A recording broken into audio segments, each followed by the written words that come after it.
Salam əzizləyicilər, mən Sabirli Salatın bugün 15 iyun tarixində Səttar Bəhzuzadə adına liseydə olan sınavın suallarına baxacağıq. Xoş seyirlər. Birinci sualda, yəni 21-ci sualda başlayaq. Deyir, bu nöqtələrdən neçəsi ikinci rübdə yerləşər? Bunun üçün biz bir dənə düzbucaqlı koordinat sistemi çəkirik və oradakı nöqtələrin hamısını qeyd edirik. -4, 5. -4, 5 deyək ki, buradadır A nöqtəsi. 3, -1, 3, -1 deyək B nöqtəsi buradadır. 4, 4, 4, 4 deyək C nöqtəsi buradadır. -5, -2 deyək ki, D nöqtəsi buradadır. -7, müsbət 7 M də olsun burada. Bizdə ikinci rüb dediyinə görə 1, 2, 3 və 4. İkinci rübdə soruşduğuna görə 2 dənə, yəni M ilə A nöqtəsi. 22-ci sual. Koordinat müstəvisində ABCD düzbucaqlısının bu təpə nöqtələri verilmişdir. D nöqtəsinin koordinatlarını tapın. Yenə bir dənə düzbucaqlı koordinat sistemi çəkəcəyik. Bura X, bura Y, burada koordinat başlanğıcı. Və bizə -6, -3, -6, müsbət 3 daha doğrusu deyək ki, bura A nöqtəsidir. 3. Sonra 3, 3 nöqtəsi. 3, 3 nöqtəsi B'dir. C nöqtəsi nədir? 3, -2. 3-dən -2-yə də C nöqtəsidir. Deməli, D nöqtəsinin koordinatı -6-dan -2 olacaq. -6, -2, B bəndi. Orada düzbucaqlı almalıyıq. Ona görə də şəklimizi ona görə qururuq. Düz mütənasiblik Y bərabərdir 3-də 2 X düsturu ilə verilmişdir. X olduqda Y-lərin qiymətləri hasilini tapın. 1-1, bu bəsit bir sualdır. 1-1, X-in qiymətlərini verib bir dəfə 4/5 qoyursunuz. Yəni Y-i bir dəfə tapırsınız ki, 3-də 2 vur 4/5. Onu da mən 10/45 kimi yazıram. Burada ixtisar aparsam 5-ə, daha doğrusu 3-ə 15. 2-yə ixtisar aparsam 5. 5 ilə də 15 ixtisar 7, 3 qaldı. Y1-i 3 tapdım. Y2 nə olacaq? 3-də 2 vurulsun 7/5'i mən 10/75 kimi yazıram. Bu olur 30-da 150. O da bərabərdir 5-ə. Y2'miz də 5. 3 ilə də 5-in hasili 15 D variantı. Hələ ki, sadə gedir suallar. 2 qarşılıqlı bucağın cəmi 130'dur. 2 qarşılıqlı bucağın cəmi 130'dursa, deməli, bu bucaqlar bu qarşılıqlı iti bucaqlardır. Qarşılıqlı iti bucaqlardır. Yəni, bura 30-30'dursa, 65, 65'dir. Deyir ki, bucaqların birinə qonşu olan bucağın dərəcəsi. Təbii ki, bura 180 çıx 65, o da 115 olacaq. Cavab B bəndi. Daha sonra, hansı dörd bucaqlının 4 simmetri oxu var? Məsəl üçün, indi məlumdur, məsələdə kvadratdır. Digərləri niyə deyil, ona baxaq. Paralleloqram niyə deyil? Paralleloqramın ümumiyyətlə, baxın, belə ola bilər, belə ola bilər. Biraz, məsəl üçün, böyüyün çəkək, görək. Yox, əslində, belə də olmur, xeyr. Paralleloqramın ümumiyyətlə yox kimidir. Təbii ki, burada kvadrat olacaq. 1-i, 2-si, 3-ü, 4-ü.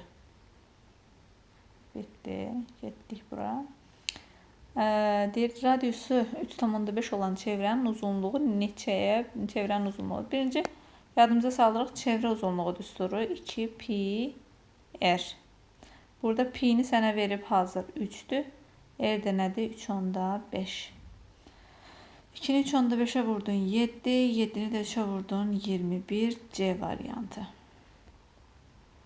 Radiusu 36 metr olan dairənin sahəsinin orada neçə faizidir?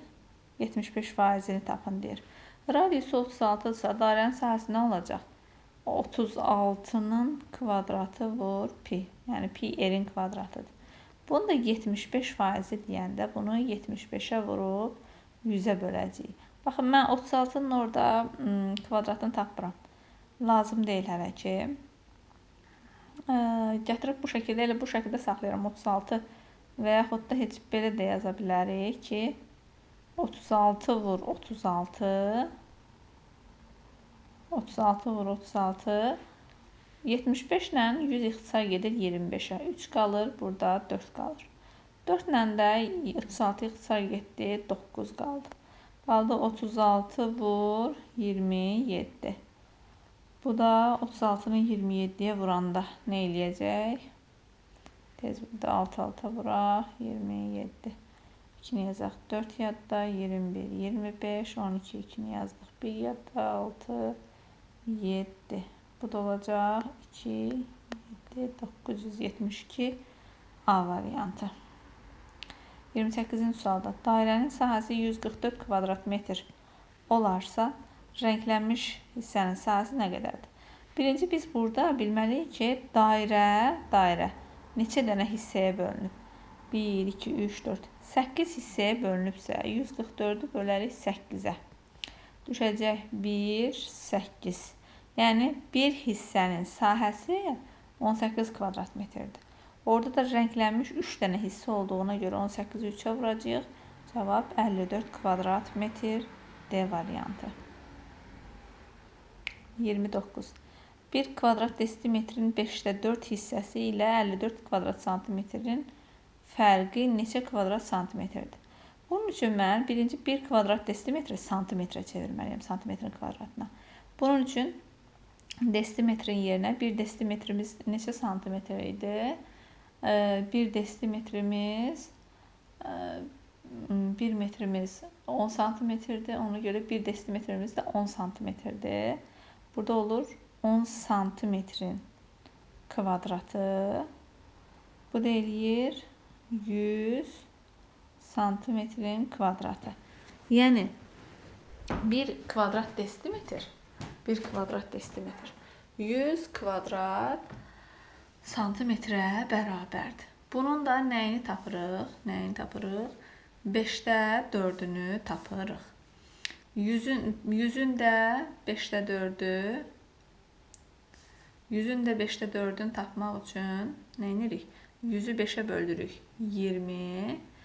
20-ni də 4-ə vururuq 80. Deməli, bunun oldu 80 kvadrat santimetr. Bundan da 54'ü çıxdıq. Cavab oldu 26 kvadrat santimetr C variantı.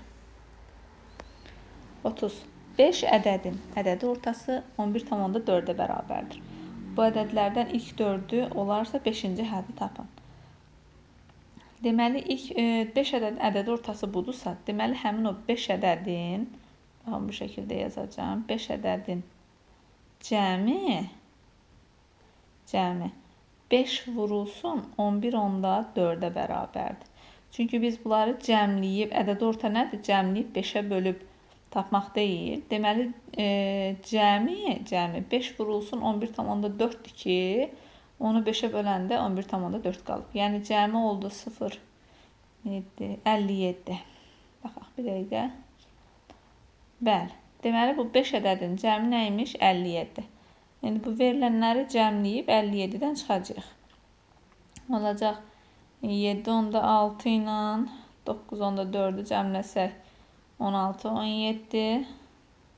8,3 ilə də 6,7'ni cəmləsək 14, 15. İnşallah ki, düzgün toplamışam.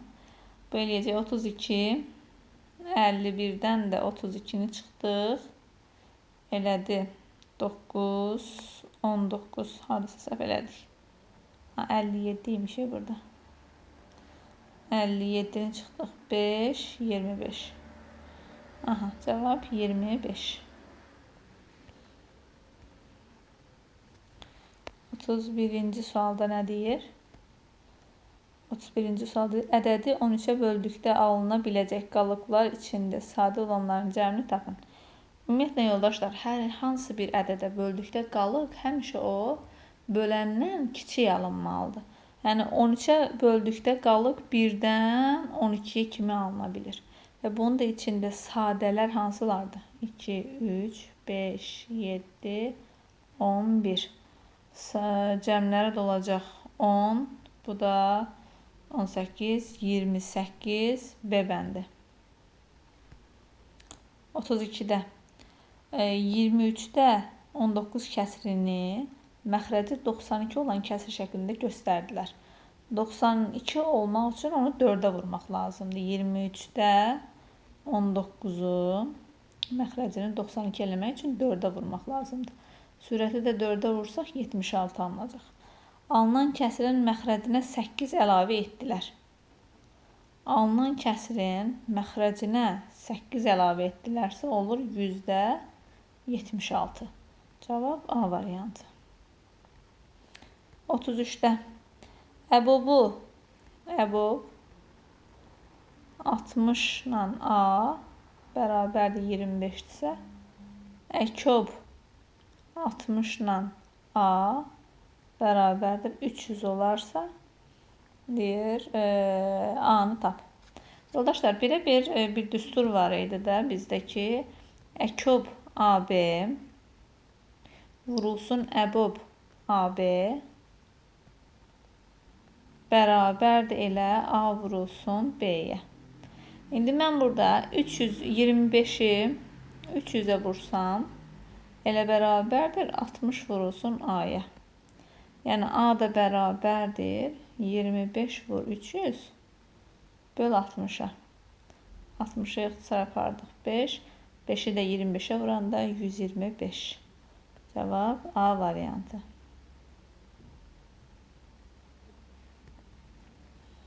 34. 34-də olarsa əbobu tapın. Yoldaşlar, əbob nə idi? Hər ikisində olanları götürürük. Baxın, A-da bir dənə 2 var, B-də 2 dənə 2 var. Hər ikisində bir dənə 2 var. Yəni ödəyir. Sonra A-da 2 dənə 3 var, B-də bir dənə 3 var. Deməli, 1, 3 götürəcəyik. A-da 1, 5 var, B-də 2 dənə 5 var. Deməli, bir dənəsini götürəcəyik. Bu da olacaq. Bu da olacaq nə? Bir dənə deyək, baxım. Bəli, 6, 30. Cavab 30 olacaq.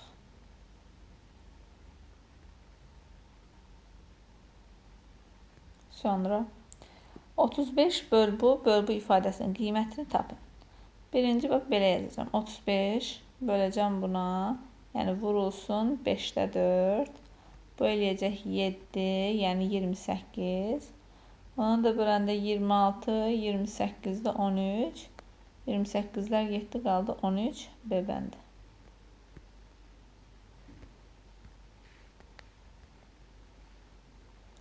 Daha sonra hesablayın deyir. Burada rəqəmlər yaxşı düşməyib. Yəni sadə bir sualdır. Çıxacaqsan kvadrata yüksəldib. Orada çıxılanı görmürəm. 100-ə vurub üzərinə nəsə gələcəksən. 37-də deyir ki, planın miqyası budur. Həqiqi ölçüsü budur. Plandakı uzunluğu. Biz bilirik ki, yoldaşlar, həqiqi ölçü və yaxud da real ölçü fərqi yoxdur. Bərabərdir. Miqyas vurulsun plandakı ölçü. Plandakı ölçünü tapmaq üçün indi tərsinə real ölçünü miqyasa böləcəyik. Və bizdən santimetrlə istədiyinə görə o 150 metri mən birinci santimetrə çevirməliyəm. 150 vur 100. Bunu da miqyasa bölməliyəm. Ki, o deyəcək 75. 2 ilə də 150 ixtisar getdi. 75 santimetr D variantı. Daha sonra 38. Ananın 48, qızın 20 yaşı var. 16 il bundan əvvəl ana ilə qızın yaşları nisbətini tapın. 16 il əvvəl dediyinə görə ana da 16 yaş cavanlaşır. Yəni olur 32. Qızı da 16 il cavanlaşır. Yəni olur 4. 32-ni də 4-ə böləndə cavab 8 A variantı. 39-da tənasübdür. Tənasübün əsas qaydası nə idi? Tənasübümüzün əsas qaydası o idi ki, kənar hədlərin hasili orta hədlərin hasilinə bərabərdir. Yəni 6 vurulsun -85 bərabərdir 17 vurulsun x plus 1. Mənə x istədiyinə görə buradan vurub aça da bilərəm. Yəni 6-nı -85-ə vurub, sonra 17-ni mötərizənə vurub açıb tapıb və yaxud da mən zaten x plus x axtarıram da. Buradan ortaq vuruğu tapmaq üçün mənfiyə vursaq, mənfi 6 vurulsun 85. Burada böl 17. 17 ilə gedir 5. Bura olur x plus 1 bərabərdir -30. X də bərabərdir -31 B bəndi. Daha sonra 40-cı sualda A çoxluğu bu, B çoxluğu bu, C çoxluğu bu. Deyir ki, A-dan çıxırsan B ilə C-nin kəsişməsini. Yoldaşlar, bunu Eyler-Venn diaqramında da göstərə bilərik. Biraz belə böyük çəkək. C çoxluğu bu olsun. Biraz balaca deyə. B bu. A da bu. A ilə B-nin kəsişməsi varmı? 15 var. A ilə B-nin kəsişməsində 15 var. Başqa 21 var. 15 üçünün də kəsişməsindədir. Ona görə 15-i buraya yazırıq. Sonra 21 var bunların ortaqları. Bir də 17 hər ikisindədir yenə. 17-ni burada yazacağım. 15 də var, 11 də var. Şəklimiz balaca oldu. Şəklimiz balaca oldu. Yaxşı. Bir belə. Bir belə. Bir də belə. Yenə bu C olsun, bu B olsun, bu da A olsun. Hər üçünün də kəsişməsində nə var? 15 var. 15. Sonra 17 var. Başqa da yoxdur. Başqa da yoxdur. C ilə A-da nə var? 11 var. C ilə A-da. Başqa da 17 yazdıq. Yoxdur başqa da. Bəs B ilə A-da nə var? B ilə A-da 15, 17-ni ortaya yazdıq. 21 var hər ikisində. Bəs B ilə C-nin ortaqları varmı? Sadəcə B ilə C-nin. Bu 15 ilə 17-dən başqa. 15 ilə 17-dən başqa ortaqları deyəsən yoxdur. İndi C-nin çoxluqların qiymətlərini yazın, daha doğrusu elementlərini. 15, 17, başqası qalmadı elə. Bir dənə qaldı 19. 19 sadəcə özündədir. B-nin nələri qaldı? 15, 17, 18-i qalıb. 21-i yazmışıq, bir də 25-i qalıb. Bəs A-nın tək özünün nəyi qalıb? 11 burada, 13-ü, 15-i yazmışıq, 17-ni yazmışıq, 21 də burada. İndi deyir ki, B ilə C-nin kəsişməsi haradır? Baxın, buradır. B ilə C-nin kəsişməsi buradır. Deyir, bunu A-nın özündən çıx. Yəni 15 ilə 17-ni çıxacaq. Nə qalacaq? 11, 13, bir də 21. Cavab B bəndi.